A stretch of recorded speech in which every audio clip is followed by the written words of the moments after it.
Yeah! So, ఇప్పుడు జగదాత్రి అంటే almost ఇలా అలవాటయిపోయి ఉంటది అందరికి. వైజయంతిని ఎవరైనా పిలుస్తున్నారండి బయట? అంతా ఇప్పుడైతే రీసెంట్‌గా లేడీ ఫాక్స్ అంటున్నారు. లేడీ ఫాక్స్ అంటున్నారా?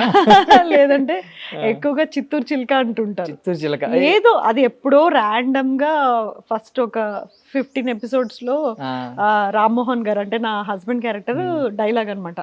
ఏ చిత్తూరు చిలుక అని ఒక మాట. హ్మ్. హ్మ్. అది ఇప్పటికీ గుర్తుపెట్టుకొని అలాగే పిలుస్తారు. నా కామెంట్స్ కూడా అలాగే హ్మ్. వస్తుంటాయి. ఈ మధ్య ఇలాంటియే వింటున్నాను. 'ఆటో విజయశాంతి' ఏ అవును. అవును. ఇలాంటివన్నీ వింటూ ఉన్నాం మేడం ఈ సీరియల్ గురించి ఎస్పెషల్లీ. మొన్న మీనన్ దయ వల్ల నేను లేడీ ఫాక్స్ అయ్యాను రీసెంట్‌గా ప్రమోషన్ వచ్చింది. మీకేమన్నా ఐ మీన్ మీరు ఎక్కడికన్నా ఊర్లెళ్ళినప్పుడు అక్కడ అడిగేస్తా ఉంటారా? ఎందుకు ఇలా చేస్తున్నారు? ఎందుకు ఇబ్బంది పెడుతున్నారు? వాళ్ళని ఇబ్బంది పెడతారు? యాహ్! కాసేపయితే వాళ్ళు దగ్గరకొచ్చేంత వరకు వీళ్ళేమన్నా మమ్మల్ని హార్మ్ చేస్తారని భయమేస్తూ ఆ! ఉంటుంది. ఆ! సాధ్యమైనంత వరకు అంటే షూటింగ్స్ గురించి ఐడియా ఉన్న వాళ్ళైతే చాలా ప్రేమగా హ్మ్. అలా చేయకండి, నీ జగదాత్రిని బాధ పెట్టకండి హ్మ్. అలా హ్మ్. అడుగుతారు.